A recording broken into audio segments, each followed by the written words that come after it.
വീട്ടിൽ ഗസ്റ്റ് ഒക്കെ വരുമ്പോൾ ഞെട്ടിക്കാൻ പറ്റിയ ഒരു അടിപൊളി എഗ് നെസ്റ്റിന്റെ റെസിപ്പി ആട്ടോ ഇന്നത്തെ നമ്മുടെ വീഡിയോ. അപ്പോൾ അതിന് വേണ്ടിയിട്ട് അടുപ്പത്തൊരു പാൻ വെച്ച് 2 ടീസ്പൂൺ ഓയിൽ ഒന്ന് ചൂടാക്കി ഒരു ചെറിയ സവാള പൊടിയായിട്ട് അരിഞ്ഞതും 1 ടീസ്പൂൺ ജിഞ്ചർ ഗാർലിക് പേസ്റ്റും 2 പച്ചമുളക് പൊടിയായിട്ട് അരിഞ്ഞതും കുറച്ച് ഉപ്പും കൂടി ചേർത്ത് നന്നായിട്ട് ട്രാൻസ്പെറൻ്റ് ആയി വരുന്നവരെ നമുക്കൊന്ന് വഴറ്റി കൊടുക്കാം. അതിനുശേഷം അതിനകത്തോട്ട് 1/2 ടീസ്പൂൺ കുരുമുളക് പൊടിയും കുറച്ച് പൊടിയായിട്ട് അരിഞ്ഞ മല്ലിയിലയും കൂടി ചേർത്ത് നന്നായിട്ടൊന്ന് മിക്സ് ചെയ്യാം.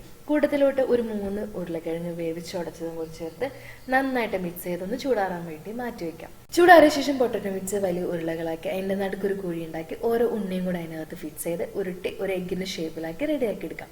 പിന്നീട് റെഡിയാക്കി ഈ എഗ്ഗെല്ലാം കൂടെ ഒരു ബീറ്റ് ചെയ്ത എഗ്ഗിലും കുറച്ച് പൊടിച്ച സേമിയയിലും മുക്കിയിട്ട് നന്നായിട്ട് ബ്രൗൺ കളറായി വരുന്നവരെ നമുക്ക് ഓയിലിട്ടൊന്ന് ഫ്രൈ ചെയ്തെടുക്കാം. അതിനുശേഷം നീളത്തിൽ തന്നെയുള്ള സേമിയ ഒരു ബ്രൗൺ കളറായി വരുന്നവരെ ഒന്ന് ഫ്രൈ ചെയ്ത് മാറ്റി വയ്ക്കുക.